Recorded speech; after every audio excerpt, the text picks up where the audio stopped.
Michael Bryce, le célèbre garde du corps, a besoin de repos. Il décide d'entamer un voyage spirituel en Italie, loin des armes et de la violence.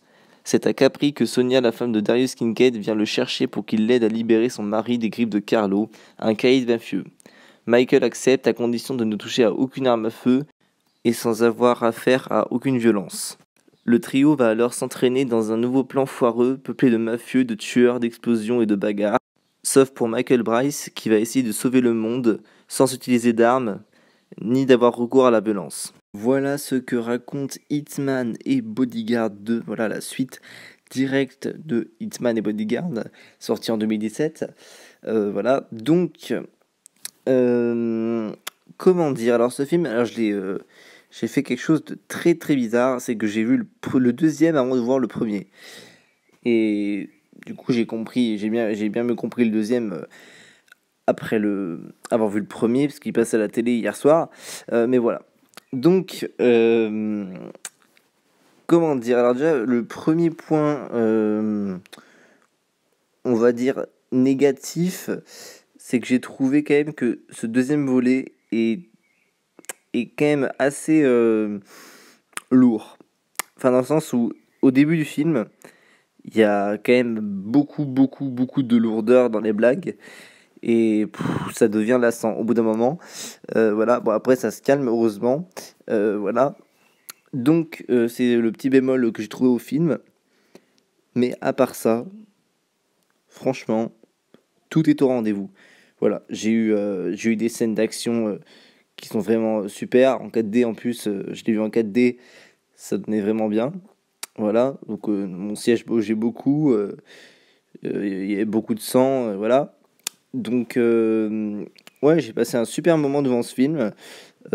Après, il y a un truc, je trouve ça dommage, c'est qu'il y a des blagues que j'ai vues dans la bande-annonce, enfin que j'ai écoutées dans la bande-annonce et qui m'ont fait rire.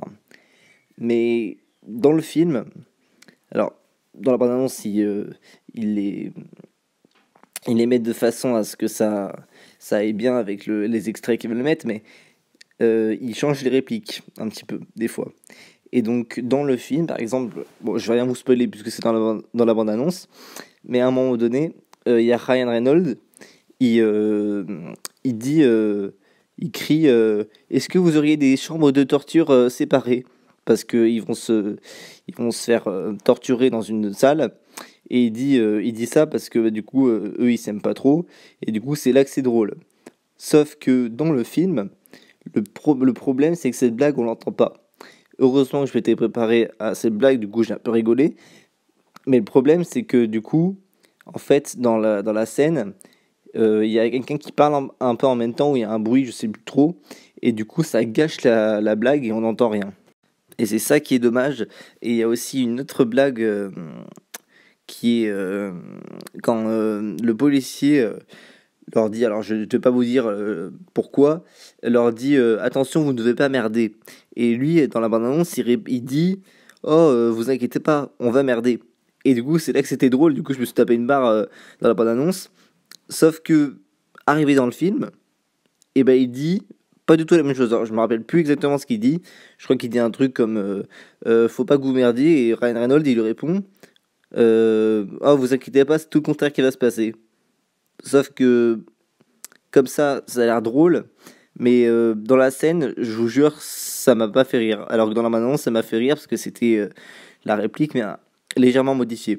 Et c'est ça qui gâche la blague. Voilà. Donc, sinon, ce film, je l'ai trouvé vraiment bien. C'est bien rythmé, il y a de l'action, il y a de l'humour.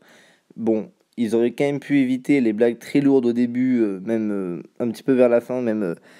Voilà, on aurait pu éviter, franchement, sinon ça aurait été génial. Ça aurait été excellent même. Mais voilà. Et en regardant le premier, je me suis dit, eh ben, je retrouve pas ça. Enfin, dans le premier, on n'a pas de blagues aussi lourdes. On a des insultes et tout, mais pas de blagues lourdes. Et c'est ça que j'ai apprécié dans le premier, que je n'ai pas apprécié du coup dans le deuxième. Et donc voilà, et donc franchement, c'est génial.